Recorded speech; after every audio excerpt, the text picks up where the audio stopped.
clinical psychologist and director of clinical behavioral sciences at the University of Illinois Chicago, Dr. Sheila Raja. Good morning. Thanks for being with us. Good morning. I know it's been a very traumatic week with the release of this video and news out of Minneapolis. It's a big news cycle that can be very traumatic for people. And you say it might be amplified by the pandemic and the isolation of people watching this stuff all alone.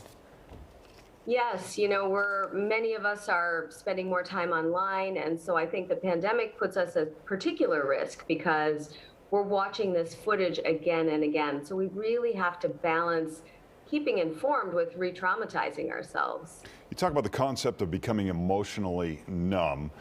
Who is more prone to that? How long does it take? How do I recognize when I'm crossing over into that?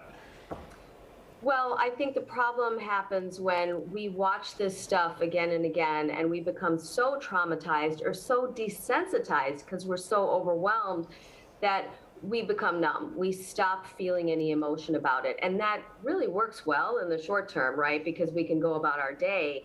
But in the long term, that's the problem here, right? Is nothing changes. And then we go through this cycle again and again. So we need all of us to really pay attention to this problem and kind of get involved and figure out how to solve it. How do you know if you or someone you love has, if you're just, it's disturbing watching things and you're depressed, or if this crosses over into PTSD?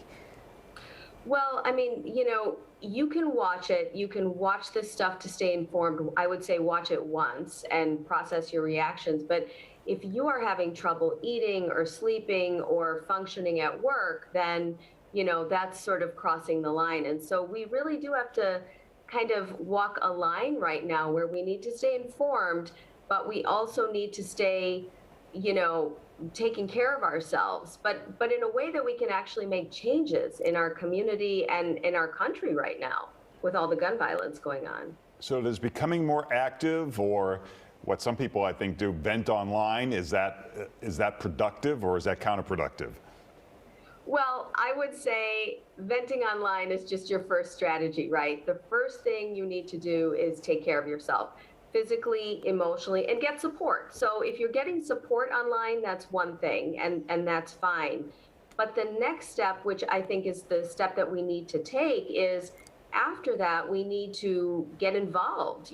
Activism, community involvement, those are also ways that people can be incredibly resilient in all of this. And that's what we need more of, because I think that if the last year has shown us anything, is that we need to sort of rethink that mental health works separately from public health, works separately from public safety. We all need to be in this together, working together to make a safer environment for our kids.